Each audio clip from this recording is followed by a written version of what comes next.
اليوم نحن بإفطار لدار الأيتام الإسلامية بالبيال. تابعونا بلقاءات كتير حلوة مع برنامج قمر رمضان.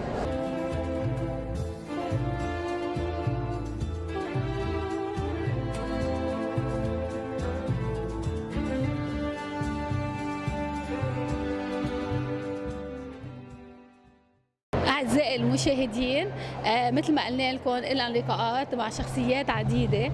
اليوم مع مدام هدى عاصي كانت مرشحة على النيابة، وكمان عندها هلا جمعية خيرية.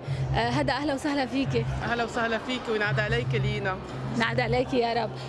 هدى، شو انت عندك جمعيه، فينا نعرف التفاصيل شوي، لانه نحن بنعرف انه انت حضرتك كنت مرشحه على النيابه وفي تفاصيل ما بنعرفها. بعدني بالدومين السياسي والاجتماعي، وهلا فتحت مؤسسه خيريه، مركز للعلوم والتنميه الاجتماعيه، لنقدر نساعد قدر المستطاع ابناء بيروت قد ما فينا نقدر نساعدهم بهيدا المركز الجديد. حلو. شو اسمه المركز؟ مركز هدى عاصي للعلوم والتنميه الاجتماعيه. حلو. المركز وين على الجناح المقر. طيب اليوم نحن بافطار لدار الايتام الاسلاميه، شو بتقولي لهم؟ اول شيء ينعاد على الجميع، وفعل الخير دائما ما بيوقف. ما بننسى اهالي غزه، نحن اللي ما بننساهم بكل افطار قد ايه عم بيعانوا، ودائما ما بتخلى الدنيا من اهل الخير، ووجود هالعالم هلا اكيد اللي بتساعد هالمؤسسه تضلها مستمره. ثانك يو لك، مش هطول عليكي لانه حيصير حيقدم. ثانك يو لك. عليك وعلى الجميع. ميرسي الك وعليك يا رب.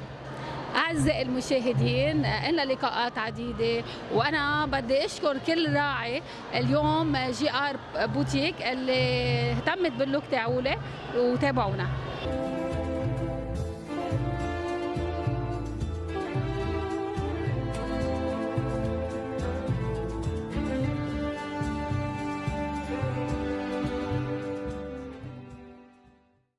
مع قمر رمضان قلنا اليوم بإفطار دار الأيتام الإسلامية.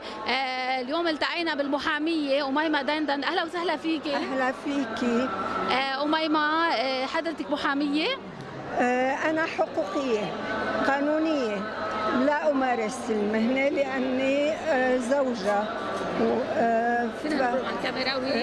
وأنا بهمني دار الأيتام نعطي ألور، نعطي فكرة عن هالصرح العظيم اللي عمره مئات السنين، وهاللي عنده أملاك، عنده صرح عظيم. صح. عظيم. يعني انت جاوبتينا عن دار الايتام قبل ما نحكي، انت جايه تدعميهم معنويا وكل شيء، يعني ماديا طبعا لازم، من واجبنا ومن واجب كل مسلم، لانه بتضم مئات بل الاف. صح.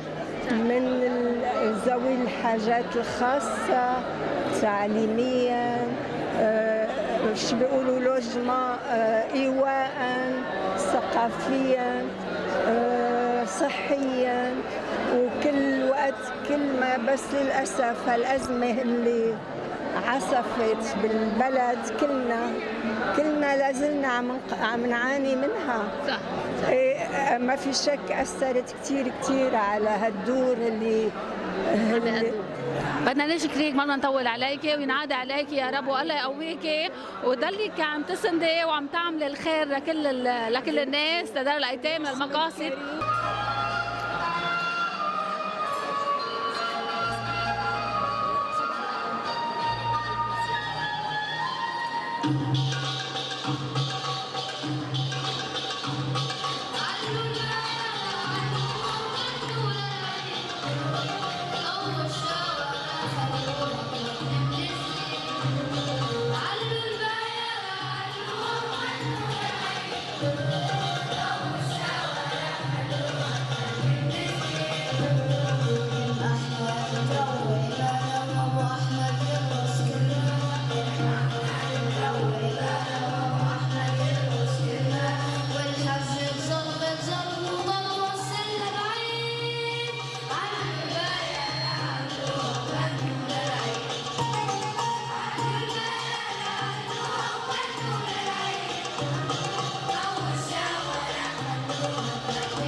بدار الأيتام الإسلامية لنا لقاء مع شخصيات كتير شخصيات كتير بارزة. اليوم شركة خليفة جروب للمقاولات. مدام خليفة أهلا وسهلا فيك. الاسم الصغير أهلا فيكم. مريم صالحة خليفة. نحن دايما بنكون حريصين أنه نتواجد بالمناسبات الخاصة بدار الأيتام، ننشد على إيدهم لنوقف معهم، لأنه نحن دايما سوا إن شاء الله. أيامكم أحلى، أيامكم كلها فرحة، نحن ما بننساكم، نحن كلنا إيد وحدة إن شاء الله ليكون لكم مستقبل باهر. بتشكركم كمان أكيد على التغطية. لا أكيد نحن بنتشرف، يعني حضرتكم دايما داعمين لدار الأيتام. شكرا لك. إن شاء الله دايما بتكون أيامنا خير وبركة برعايتنا دايما لهم واهتمامنا، وميرسي لتغطيتكم أنتم كمان أكيد. يعني بدي أسألك كبير إنه يضوي أكيد يعني على أكيد بدي أسألك إنه بالنسبة لخليفة تعرفينا شوي عن الشركة. نحن شركة هندسة ومقاولات موجودين بلبنان من 76. أكيد مشاريعنا غنية، بتعرف عننا مشاريعنا موجودة على كافة الأراضي اللبنانية. مشاريعنا ببيروت بعتقد إنه هي بتضوي عن حالها إن شاء الله. مش حابة تحكي أكيد مش لازم نكون عم نحكي أبدا عن المشاريع. لا هيك شوي بس أخذنا المناسبة. شو بدك تقولي لمدام ندى وللحارسين عن دار الأيتام؟ بدي أقول لهم إنه نحن دايما معكم وحدكم وبنشد على إيدكم، والله يقويكم ويديمكم بهالهمة لرعاية أكيد أطفالنا، هن بالنهاية كلهم أولادنا. ميرسي لك. ثانك يو. أعزائي المشاهدين تابعونا بلقاءات عديدة بقمر رمضان.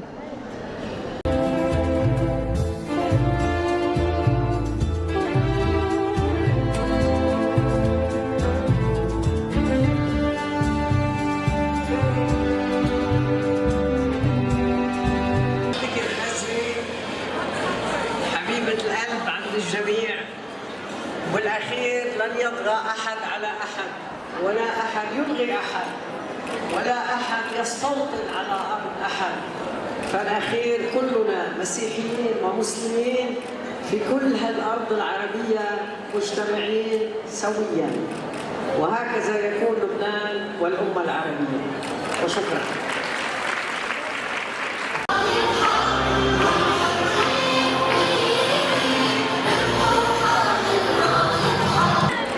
وكلنا سوا خارجين بنحب ومحبة بعضنا لبعض، عم نساعد بعض.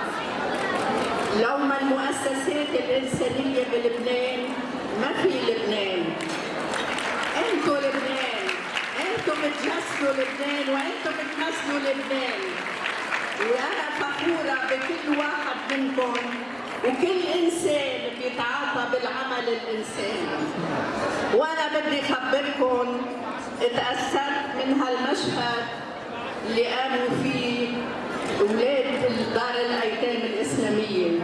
تأثرت عن غزة لأن أنا كان عمري 8 سنين لما الإسرائيلية قتلوا لي بيي.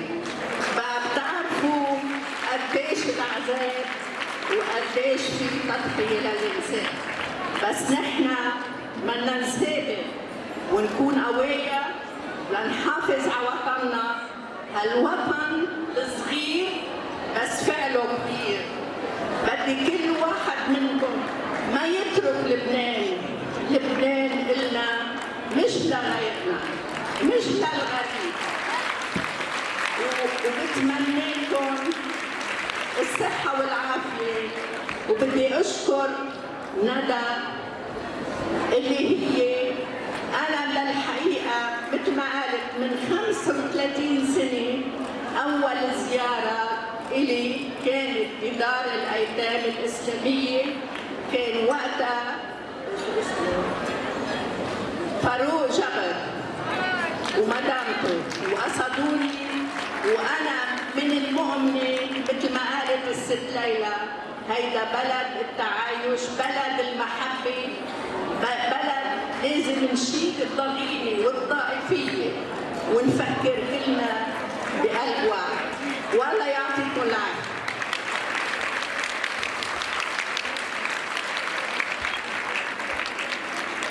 انه كل الزهور اللي قدامكم القش هو الصغر مكفوفين المؤسسه والخشب هو قص معوقين المؤسسه، والزهور ترتيب لجنه صديقات دار الايتام الاسلاميه. شو يا سيستم ايديكم مع كل شغل اهل البيت.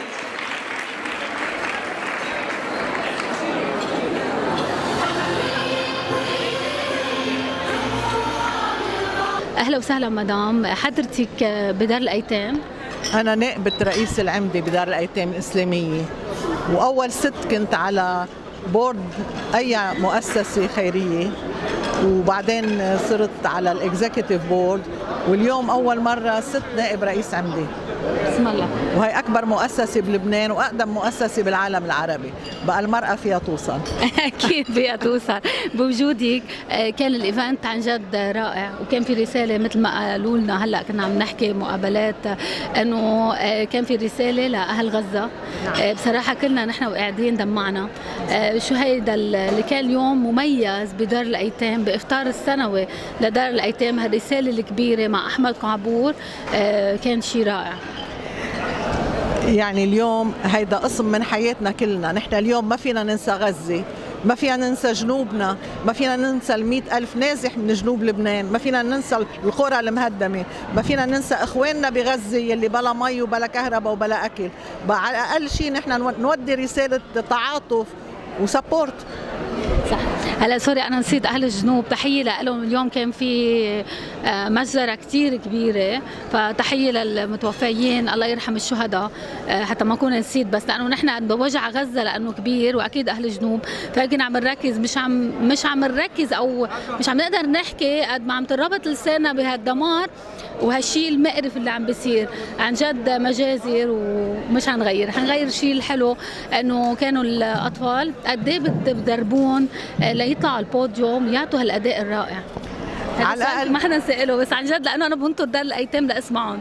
هيدا ببلش من وقت ما بفوتوا على السنة المدرسية، يعني بدك تقولي من تشرين او تشرين، من تشرين اول، يعني عندك 5-6 اشهر تدريب. بدكم تدربوهم نعم. حتى يوصل لهيدا؟ طبعا. والله بالنهاية هيدول اطفال، يعني لحتى صح. تشوفي اللي شفتيه. لا شغل كتير يعني انه كتير بروفيشنال، يعني كتير في حرفيه بشغلهم. أكيد. فانا عم بقول كيف هيك تلاميذ دائما بيأدوا هالاداء. عندنا اختصاصيين بكل المجالات، يعني نحن عندنا 54 مركز بنغطي كل لبنان. حلو. واليوم حتى مركز حصبية يلي نحن العمدي قررنا انه نسكره بهالاوضاع، تلفنت لي رئيسة مركز حصبية قالت لي ست ندى نحن ما بنسكر. قلت لها يا بنتي خطر. قال لا نحن بعدنا بنعمل تدريب. قلت لها تدريب مهني. قلت لها مهني اللي شو عم تعلمي اليوم حصبية؟ قال كوافير ومكياج. قلت لها انت اليوم حصبية عندك زبونات بيجوا بيعملوا هيدا اللبناني. اللبناني بده يعيش، هيدا اللبناني يلي ما في شيء بوقفه. الله يقويكم. وبهيدا الموضوع من شي شهر ونص بعز الحرب والضرب لقينا طفلة بسدة الزبالة على باب مركزنا بحصبية، وزنها 1.5 كيلو، وهلأ بقلبنا البنت. بقلبكم كل الأولاد عن جد. شغل رائع. لما بشوفهم أنا بيكبر قلبي، بيكبر قلبي بداية الأيتام. نحن نتشرف فيكم. في 6000 ولد عنا.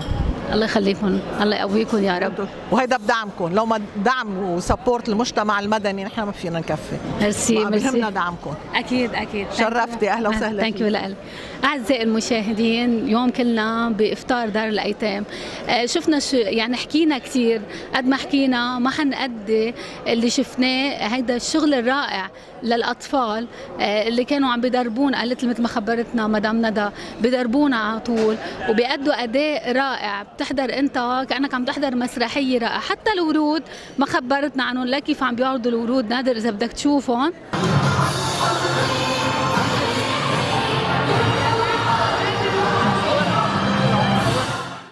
اهلا وسهلا استاذ بشار قواتلي. اهلا وسهلا فيك.